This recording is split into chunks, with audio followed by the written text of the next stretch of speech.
பாரு திவாகர் காம்பினேஷன் எவ்வளோ நல்லா இருந்துச்சோ இப்போ எல்லாரும் திவாகருக்கும் திவ்யாவோட காம்பினேஷன் சூப்பராக இருந்துச்சுன்னாங்க. இப்போ கூட நான் வந்து மங்காத்தா படத்துக்கு ஒரு மங்காத்தா படம் ரீரிலீஸ்க்காக வந்திருந்தேன் இல்லையா, எல்லாம் என்னைய பார்த்துட்டு திவ்யா திவ்யா திவ்யான்னு கத்த ஆரம்பிக்கிறேன். யாரா அது இவனை பார்த்துட்டு திவ்யா திவ்யான்னு கத்துறது இல்லை, புரியல, கொஞ்சம் கூட புரியல. தமிழ்நாட்டில் டேலண்ட்டுக்காக பஞ்சம், எதுக்கு நீங்க இவன் முன்னுக்கு மயக்க தூக்கிட்டு போய் நீ பாடிக்கிட்டு இருக்கீங்க? எங்க போனாலும் இவன் பின்னுக்கு ஒரு 4 மீடியா இல்லை, இவன் போகும்போது இன்ஃபார்ம் பண்ணிட்டு போறான்னா இவன் பின்னுக்கு வாண்டடா நீங்களாம் போறீங்களா? இந்த மாதிரி ஒரு தேவையில்லாத ஒரு வல்கரான ஒரு கண்டென்ட்டுக்கு இந்த மாதிரி ஒரு பஃபூனை வளர்த்து விடுறதுல இந்த மீடியாவுக்கு அப்படி என்ன ஒரு ஆனந்தமோ தெரியல. எனக்கு சினிமா என்ட்ரி வந்துருங்க. ஆல்ரெடி நம்ம 5 படம் நடிச்சிட்டோம். இனிமே வந்து ஹீரோவா எடுத்த உடனே கொடுப்பாங்களா சொல்லலாம். நான் உண்மையில ஹீரோன்னு அங்கங்கே பதிவு பண்ணுறோம். பட் ஆரம்பத்தில் ஹீரோலாம் கிடைக்காது. ஃபஸ்ட்டு என்னன்னா ஒரு பெரிய ஹீரோ கூட வில்லனாவோ இல்லை ஃப்ரெண்டாவோ ட்ராவல் பண்ணோம்னா அதுதான் நம்மளுக்கு பலம். அந்த மாதிரி ஒரு 4-5 படம் நடிச்சிட்டா கண்டிப்பாக ஒரு நாள் ஹீரோ ஆயிடுவோம். 2 வருஷமோ 3 வருஷமோ. ஆரம்பத்தில் நான் உண்மையை சொல்கிறேன், ப்ராக்டிக்கல் ஆரம்பத்தில் யாரும் டக்குன்னு ஹீரோ தூக்கி விட முடியாது. நான் சினிமா ஃபீல்டும் கிடையாது, நான் ஒரு ஃபீல்டில் ஒர்க் பண்ணிக்கிட்டு இருக்கேன். நம்ம ஆக்டிங் திறமை இருந்தாலும் உடனே நம்பி, ஆனால் அந்த மக்கள் செல்வாக்கு எங்கே நிப்பாட்டோம். Note this point. இதெல்லாம் கேட்கும்போது எரிச்சலால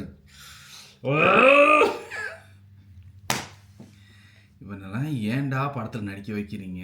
எனக்கு புரியலடா. இவன்ட்டு என்ன டேலண்ட் இருக்குது? அந்த வாட்டர்மெலன் ஒரு சீனை வச்சுக்கிட்டு அவன் பின்னுக்கு அவனே ஒரு பட்டத்தை போட்டுக்கிட்டான். 4 பேர் அவனை கூப்பிட்டு ஒரு ட்ரோல் மெட்டீரியலாக யூஸ் பண்ணீங்க. ஆனால் இப்போ பிக் பாஸ் அது இதுன்னு போயிட்டு வந்து இவன் காட்டுற அலப்பறை இருக்கே. இந்த சினி உலகம் இதெல்லாம் வந்து எவ்வளோ பெரிய மீடியா, எவ்வளோ டேலண்ட்ஸை வெளியில் கொண்டு வந்து காட்டலாம். இந்த சேனல்ஸ்லாம் டெய்லி ஆஃபீஸில் பார்க்குறாங்க எல்லாரும். இந்த ஒரு சோஷியல் ரெஸ்பான்சிபிள் இந்த மாதிரி எஸ்டாப்ளிஷ்டான சேனல்ஸ்க்கெல்லாம் இல்லையா? நான் கேட்குறேன். எவ்வளோ முக்கியமான சேனல்ஸ் இதெல்லாம், எவ்வளோ தூரம் மீடியாவில் இருக்காங்க, இண்டஸ்ட்ரியில் இருக்காங்க. அப்படி இருக்கும்போது இந்த மாதிரி பஃபூன்ஸை வீடியோ எடுக்கிறதுல அப்படி என்ன ஒரு விஷயம் இல்லை உங்களுக்கு புரியலையா? நேச்சுரலாகவே இந்த மனுஷனுக்கு ஒரு டேலண்ட் இல்லை.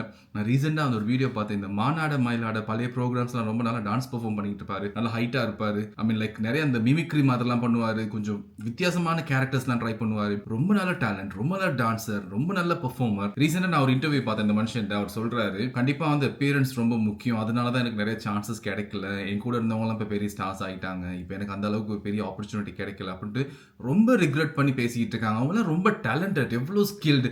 அவங்களுக்குலாம் ஒரு ஆப்பர்ச்சுனிட்டி இல்லை, அவங்களெல்லாம் எந்த மீடியாவுமே காட்டலை. லைக் லிட்ரலி மீடியா யாரை போர்ட்ரேட் பண்ணுறாங்களோ அவங்கள தானே வந்து வெளியில் சோஷியல் மீடியாவும் ஒரு மாதிரி ட்ரெண்ட் பண்ணுது. அவங்களுக்கு தான் ஏதாச்சும் ஒரு ஆப்பர்ச்சுனிட்டி கொடுக்குறாங்க. அப்படி இருக்கும்போது இவனுக்கெல்லாம் வந்து ஒரு 4-5 படம் கிடைக்குதுங்கும் போது அந்த மாதிரி எவ்வளோ டேலண்ட் இருக்காங்க. எவ்வளோ பேர் தமிழ்நாட்டில் வந்து ஒரு ஆப்பர்ச்சுனிட்டி கிடைச்சா போதும் அப்படிங்கிற மாதிரி அவ்வளோ ஸ்கில்ஸ் வளர்த்துக்கிட்டு இருக்காங்க. எவ்வளோ விஷயங்கள் ட்ரை பண்ணுறாங்க புதுசாக. அப்படி இருக்கும்போது இவனுக்கு படம் கொடுக்குறாங்க, பிக் பாஸ் சான்ஸ் இருக்கு, எல்லா மீடியாலையும் கூப்பிட்டு இவனை இன்டர்வியூ எடுக்கிறானுங்க. அது மட்டும் இல்லாமல் எங்கே போயிட்டு எந்த அக்கப்போர்ட் பண்ணாலும் 4-5 மீடியா வந்துடுறானுங்க மைக்கை தூக்கிக்கிட்டு. மக்கள் இவனை விரும்பி பார்க்க ஆரம்பிச்சிட்டாங்கன்னா அவங்களுக்கு பிஸ்னஸ் ஆகணும்னா நம்ம தான் ஹீரோ. எனக்கு எல்லாரும் வந்து எடிட் பண்ணி போட்டதை ஜோக்கர் இப்போ ஹீரோவானா எல்லாம் அந்த பாடம் தான். யாரா அந்த எடிட்டரு? இவன் ஜோக்கரும் இல்லடா, ஹீரோவும் இல்லடா. மக்கள் கிட்ட ஓட்ஸ் வாங்கட்டோம்ல. பிஆர் டீம் இல்லாமல் ஒரு சின்ன போஸ்ட் போடாமல் 4 வாரம் நான் ஃபஸ்ட்டு ஓட்டை பிடிச்சிருக்கேன்னா எனக்கு அது கிடைச்ச வெற்றி இல்லையா? உலகம் முழுக்க பார்க்குறாங்க. நம்மளால இன்னொருத்தவங்களும் பப்ளிசிட்டி ஆகினா எனக்கு ரொம்ப ஹாப்பி தான். I am very happy. இப்போ நம்ம ஹீரோ ஆகிட்டோம்.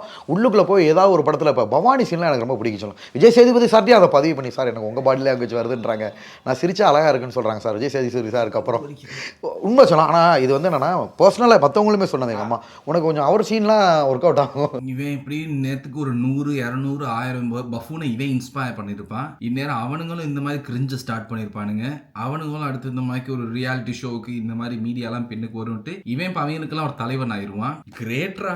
இந்த மீடியா இருக்காங்களே, யாரை வளர்த்துடணும் வளர்த்து விடக்கூடாதுங்கிறதுக்கு ஒரு விவஸ்தையே எல்லாம் போச்சு. அந்த பவானி பண்ணப்பெல்லாம் நிறைய பேர் லோயிஸ் கனகராஜ் சாருக்கே டேக் பண்ணி விட்டாங்க. திருச்சா அழகா இருக்கா, விஜய் சேதுபதி அவர்கள்ட்ட பாடி லாங்குவேஜ் வருதான், பவானி கேரக்டர் ரொம்ப சரளமா வருதான். ஆனா அடுத்து ஒரு பெரிய ஒரு ஃபிலிம்ல வேணா நடிச்சிட்டானா கையிலே பிடிக்காது. இப்பவே பின்னுக்கு ஒரு 10-20 மீடியா மயக்க தூக்கி திரிறானுங்க. அதுக்கப்புறம் சொல்ல முடியாது, நாளைக்கு வந்து எலெக்ஷன் கேட்டாலும் கேட்பான் இவன். அதுக்கு பின்னுக்கு ஒரு 10 மீடியா இருப்பாங்க. ஒரு ட்ரெண்டுக்காக ஒரு விஷயம் பண்றீங்க. இந்த மீடியா கிட்ட நான் ஒரு கேள்வி கேட்கிறேன். ஒரு ட்ரெண்டுக்காக ஒரு வைரலுக்காக ஒரு விஷயம் பண்றீங்க, ஓகே. ஆனா யோசிச்சு பாருங்க பிராக்டிக்கலா. ஆனா இந்த மாதிரி ஒரு பஃபன்ஸ் ஒரு ஸ்கில்லுமே இல்லாம சும்மா வாயில வந்ததை பேசிக்கிட்டு கேனத்தனமா நடிச்சுக்கிட்டு பண்றதெல்லாம் நீங்க காட்டிடுறீங்க. அதை வந்து அவனை மேல தூக்கி விட்டுறீங்க. ஆனா எவ்வளவு பேர் பின்னுக்கு கஷ்டப்பட்டுக்கிட்டு இருக்காங்களே, அவங்கள எத்தனை பேர் நீங்க இறங்கி அனலைஸ் பண்ணி ஒருத்தவங்களை தூக்கி விட்டுருப்பீங்களா? இல்லைன்னா அவங்களை இந்த மாதிரி காட்டியிருப்பீங்களா? அவங்களுக்கு இந்த மாதிரி மெனக்கட்டிருப்பீங்களா எங்கேயாச்சும் ஒரு வீடியோ எடுத்து காட்டணும்? அப்படி இருக்கும்போது இந்த மாதிரி ஒரு அசிங்கத்தை வெளியில காட்டுறதுல அப்படி உங்களுக்கு என்ன சந்தோஷம்? இந்த வீடியோ நான் போஸ்ட் பண்ணும்போது எனக்கு இந்த மாதிரி கமெண்ட்ஸும் வரும்.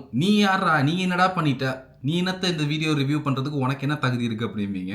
எனக்கு தகுதி இருக்குங்க, நான் இல்லைன்னு சொல்ல மாட்டேன். நான் நிறைய விஷயங்கள் நானும் கஷ்டப்பட்டு பண்ணிக்கிட்டு இருக்கேன். நிறைய விஷயங்கள் நானும் ட்ரை பண்ணிக்கிட்டு தான் இருக்கேன். நான் ஒரு ஸ்டோரி ரைட்டர், எழுதிட்டு இருக்கேன். நான் ஒரு லிரிசிஸ்ட், நிறைய சாங்ஸ் எழுதியிருக்கேன், நிறைய சாங்ஸ் கம்போஸ் பண்ணியிருக்கேன். எனக்கு எதுவும் ரெகக்னிஷன்ஸ் கிடைச்சதில்லை. பட் ஸ்டில் நான் அது வந்து எக்ஸ்பெக்ட் பண்ணதில்லை. ஏன்னா நான் வந்து இப்படி தான், எண்ட் ஆஃப் த டே வந்து லைக் நமக்கு ஒன்று கிடைக்கலங்கிறதுக்காக நம்ம கிவ் அப் பண்ண போகிறது இல்லை. பட் ஆனால் நம்ம எல்லாத்தையுமே ஒரு ப்ராப்பராக ஒரு ஸ்டாண்டர்டாக வந்து லைக் மக்கள் எதிர்பார்க்குற ஒரு தகுதியில் இருக்கணும்ட்டு ஒரு சில விஷயங்கள் நாங்கள் ட்ரை பண்ணுறோம்.